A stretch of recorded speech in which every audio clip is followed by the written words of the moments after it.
구독, 알림 설정까지 부탁드립니다. 오늘도 우리 사는 이야기 찾아주셔서 감사합니다. 사연자분이 보내주신 이야기 시작해볼게요. 안녕하세요. 저는 30대 후반의 여성입니다. 어릴 적부터 가정환경이 불우하고 경제적으로 어려워서 실업고를 졸업하고 일찍 취업을 하게 되었습니다. 요즘 같아서는 상상이 안 되는 달동네 판자촌에서 낳고 자랐으니 사람들은 얘기를 해도 모르겠다고 하더군요. 공동 화장실은 악취도 심하고 물이 잘 내려가지도 않았습니다. 그런 곳에서 실업고를 버스 3번을 갈아타고 다니며 공부를 했습니다. 살 길은 공부밖에 없다는 생각에 나름 열심히 해서 졸업하고는 좋은 성적으로 공기업에 입사하게 되었습니다. 저는 외모도 출중하고 일도 잘했지만 학벌이 걸림돌이 돼서 아무리 다녀도 급여나 복지후생에 있어 발전이 없었습니다. 정말 아주 조금씩 나아지긴 했으나 그게 너무 아주 조금이라 체감조차 못하는 정도였으니까요. 때로는 출근하는 아침이 싫어서 도망가고 싶을 때도 많았습니다. 그런 제게 큰 변화가 일어나는 사건이 일어났습니다. 정말 기적 같은 일이었죠. 입사 초부터 저에게 무척 잘해주는 대졸 남자 사원이 있었습니다. 나이는 저보다 2살 많았지만 좋은 학벌에 성격 좋고 외모도 훈훈한 남자였습니다. 여직원들의 대시가 끊이지 않았고 항상 시기와 질투까지 몰고 다니는 멋진 남자였죠. 듣기로는 집안도 좋아서 부모님이 대학 교수에 건물도 몇 채 가지고 있다고 했습니다. 저는 그 사람이 가진 조건이 너무나 마음에 들었지만 워낙 저하고는 차이가 많이 나서 바라보는 것만으로도 많이 행복했습니다. 그는 다른 여직원에게 대하는 것보다 저에게 물심양면으로 잘해주고 아침에 출근하면 책상 위에 모닝커피와 샌드위치도 놓여져 있곤 했습니다. 아마도 그 사람은 제가 새벽같이 나오느라 밥도 못 먹는 걸 알고 있는 것 같았죠. 하지만 이래서는 안 되겠다 싶어 어느 날 제가 그 직원을 불러서 말했어요. 저에게 잘해주는 것은 고맙지만 사람 마음 흔들지 말고 좋은 사람 만나길 바란다고 했습니다. 그런데 그 사람은 제 말이 끝나자마자 절대 그럴 수 없다고 저를 오랜 시간 지켜봤는데 정식으로 사귀자는 겁니다. 믿을 수가 없었습니다. 저에게 그런 행운이 찾아올 줄 정말 몰랐습니다. 그는 제게 결혼을 전제로 사귀고 싶다면서 그 이후에도 정말 하늘처럼 저를 귀하게 대했습니다. 전 꿈인지 생시인지 볼을 꼬집어 볼 정도로 행복한 나날들이었죠. 다른 여직원들이 저를 부러워하다 못해 모함할 정도로 그는 저를 리드했고 교제한 지 1년도 지나지 않아 그 남자는 결혼하자고 하며 예비시댁에 인사를 드리러 가자고 하더군요. 그렇게 인사를 드리러 가긴 했는데 부모님이 절 좋아하지 않으시더군요. 사실 예상 못했던 건 아니지만 남친 부모님의 반대가 매우 거셌습니다. 남친은 명문대 석사까지 마치고 정년 보장되는 공기업 직원에 조건 좋은 집안의 혼처가 줄을 섰는데 제가 마음에 드실 리가 없었던 거죠. 솔직히 저도 속은 상했지만 그런 부분이 아예 이해가 되지 않는 것도 아니었고요. 하지만 저희 둘은 그럴수록 애정이 더욱 깊어져 갔습니다. 남친은 저에게 어느 날 자신의 부탁을 들어달라고 하더군요. 남친은 먼저 아기부터 갖자고 했습니다. 요즘 말로 속도 위반이라고 하죠. 그래야 부모님이 허락해 주실 것 같다고 하며 절 설득했고 정말 남친의 말대로 그제서야 예비 시부모님은 관계를 인정하고 결혼을 허락하셨습니다. 남친은 저뿐만 아니라 저희 부모님에게도 정말 잘했습니다. 그날은 상견례 날이었는데 저희 부모님은 상견례 자리에서 우왕좌왕하고 기본 식사 예절도 몰라서 헤매는데 남친은 인상 한번 찌푸리지 않고 친절하게 대해주더군요. 그 모습에 저희 부모님도 남친을 더욱더 좋아하고 신뢰하게 되었던 것 같습니다. 그렇게 우여곡절 끝에 결혼 준비를 시작했고 신혼집은 남편 직장 근처 아파트 전세를 해주셨고 시부모님들은 제게 직장을 그만둘 것을 요구하셨습니다. 임신 중에 힘들다는 이유였지만 실은 차이나는 결혼을 한 탓에 주위 친지들에게 부끄러웠던 겁니다. 같은 직장을 다니면서 실업고 출신이라는 게 알려지면 창피할까봐 그러셨던 거였어요. 하지만 저는 임신 5개월에 예식을 치르고 신부 수업을 받으며 달콤한 신혼생활을 보냈습니다. 그런데 시부모님들의 매일 안부 전화와 주말마다 찾아오라는 요구가 점점 힘들어졌습니다. 몸도 힘든 데다 정신적으로 지쳐갔던 거죠.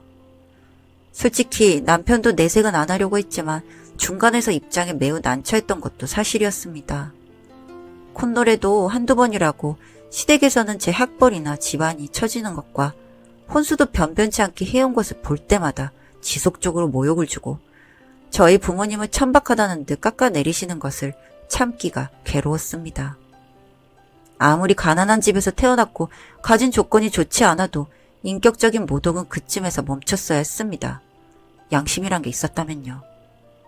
출산에 100일도 안 되어 시아버님 생신상을 성대하게 차리라고 강요하고 제가 임신성 당뇨가 회복되지 않은 탓에 거절을 하자 대놓고 욕을 하셨습니다. 제대로 배우지도 못한 예절 모르는 며느리라며 정신적 학대를 해서 저는 점점 마음의 상처를 입고 우울증에 빠져들었습니다. 예쁜 딸을 얻었는데 아들은 언제 낳을 거냐, 대를 잇지 못하면 유산은 한 푼도 줄 수 없다면서 경고를 하셨고 저는 그런 거 필요 없다고 하니 누굴 속이려 드냐며 네 속셈을 모를 것 같냐고 호통을 치셨습니다. 그러다가 전 딸아이가 돌이 될 무렵부터 남편과 관계가 멀어짐을 느꼈습니다. 우울증이 심해서 전 폭식을 하면서 풀었고 시댁에 가지 않으려 하는 것을 설득하다가 제가 완강하게 거부를 하자 밖으로 나돌기 시작했습니다. 그리고 저는 드라마에서 보는 것처럼 남편의 핸드폰 비번을 알아내어 전 여친과 만나고 있다는 것을 알게 되었습니다. 나중에 한 사실인데 남편의 전 여친은 해외 유학파의 준재벌 집안의 외동딸이었는데 결혼이라는 제도 자체를 거부해서 눈물을 머금고 헤어졌다는 과거를 말이죠. 그제서야 깨달았죠. 남편은 제가 시댁에 수그리고 순종할 줄 알고 저를 골랐는데 의외로 고집있고 뜻대로 되지 않자 본격적인 외도를 시작한 겁니다. 그 전 여친도 헤어지고 나서 저 같은 여자와 결혼을 하자 이별을 후회한 듯 남편에게 저라는 아내가 있는데도 끝없는 외도 행각을 벌였습니다. 나중에는 시댁에서도 어찌저찌 알게 되었는데 놀랍게도 상건녀와 재혼을 추진하려 하더군요. 참 어찌나 황당하고 분하던지 손녀도 엄연히 있는데 참으로 답이 없는 일이었습니다. 그때서야 전 정말 이혼을 하고 제 갈 길을 찾아야겠다는 결심을 했습니다. 남편이나 시댁은 절대 위자료 한 푼 줄 수 없으니 몸만 나가라고 고함을 쳤습니다. 사랑이 변한다고는 하지만 하루아침에 전 나락으로 떨어져 버렸죠. 전 제 딸의 옷가지와 제가 결혼 전부터 모아둔 1억 원만 들고 친정에 돌아왔습니다. 남편도 시댁도 모르는 돈이었어요. 안 입고 안 사고 모은 돈이었습니다. 직장생활 7년 동안 전 정말 근검절약하면서 저축을 했었거든요. 부모 입장에서는 미칠 노릇이었겠죠. 잘난 집안에 호화롭게 결혼해서 잘 사는 줄 알았는데 소방받고 온 꼴이 반갑게 하겠습니까? 그런데 사람 인생에 늘 어둠이 있는 건 아니더라고요. 저희가 살던 낡은 달동네가 재개발붐이 일어나면서 기적처럼 혁신도시로 지정되고 집값은 천정부지로 올랐고 보상금이 나오면서 저희는 꽤 많은 거금을 쥘 수 있었습니다. 전 딸을 부모님께 맡기고 배움에 목이 말랐기에 다시 수능 입시 공부를 해서 인서울은 아니지만 지방 의대에 합격했습니다. 그 공부했던 세월을 생각하면 다신 못할 것 같아요. 하루에 4시간 이상 자본 적이 없었고 매일을 독서실에서 바람 한 번 쐬본 일 없이 그렇게 살았으니까요. 졸리면 정말 제 머리로 후드려 패가며 잠을 깨곤 했으니까요. 그때마다 절 무시했던 그들을 떠올리며 이를 바득바득 갈았습니다. 그렇게 저는 28살이라는 늦은 나이에 신입생이 되었습니다만 의외로 저처럼 늦게 들어온 친구들 몇이 있어 힘들지 않게 학교 생활을 할 수 있었습니다. 그렇게 매일매일 시간은 흘러 저희 친정은 꾸준히 오른 집값 덕에 한강 언저리가 보이는 아파트에 입주를 할 수 있게 되었습니다. 정말 놀랍죠? 다들 인생 알 수 없다는 소리 많이들 하는데 전 정말 그 말을 실감하며 몇 년을 보냈던 것 같습니다. 전 하던 공부도 정말 열심히 했고 전 전공의를 마치고 전문의를 따면서 사람다운 삶을 살 수 있게 되었습니다. 학기 중에도 정말 피 터지게 공부를 해서 전액 장학금으로 학교를 다니고 입시생 과외를 하면서 그 돈을 모아 딸아이가 배우고 싶다는 모든 예체능 실기를 배울 수 있게 아이 교육에도 힘썼습니다. 솔직한 심정으로 저와 같은 어린 시절을 보내게 하고 싶지 않았던 마음이 컸으니까요. 그러던 어느 날 우연히 병원에서 전 남편과 시부모님을 마주치게 되었습니다. 가끔씩은 꿈꿔왔던 미래였긴 했습니다. 한 번쯤은 마주쳐서 내 변화된 모습을 그들이 꼭 봐줬으면 좋겠다고 생각했었으니까요. 하지만 의사와 환자의 관계로 진료실에서 만나자 참으로 껄끄러웠습니다. 전 조경내과 전문의였고 시어머니였던 그 여자가 제 환자가 되었습니다. 그 사이 시아버님은 사고로 돌아가시고 췌장암 말기인 시어머니와 직장에서 횡령 혐의로 해고가 된 남편을 마주한 거죠. 저를 만나자 너무 놀라시면서 네가 여기 왜 있냐며 제 손을 덥석 잡으시는데 온몸에 전율이 흐르는 기분이었습니다. 제가 입고 있는 의사가운의 힘이 참 대단했던가 봅니다. 그리고 남은 날이 얼마 안 남아 보이는 시어머니는 저에게 묻지도 않은 말을 줄줄 해대시더군요. 남편은 전 여친과 재혼을 하고 그녀의 사치스러움을 감당하지 못해서 회사 돈에 손을 대서 횡령 혐의로 해고당했다고 하더군요. 그래서 결국 다시 이혼을 했는데 이미 시댁은 집안이 기울어 아주 사는 게 어려워졌다고 하는 겁니다. 그 말을 할 때 그 말도 안 되는 눈빛이 참 가증스럽고 소름 돋았습니다. 이제 와서 내가 이렇게 변해야 이들은 나를 사람으로 보는구나 싶어 치가 떨렸죠. 하지만 전 의사로서 마음을 다잡았습니다. 시어머니였던 그 사람에게 당신에게 남은 여생은 얼마 없다. 그러니 주변 정리를 하길 바란다고 친절하게 위로의 말을 전했습니다.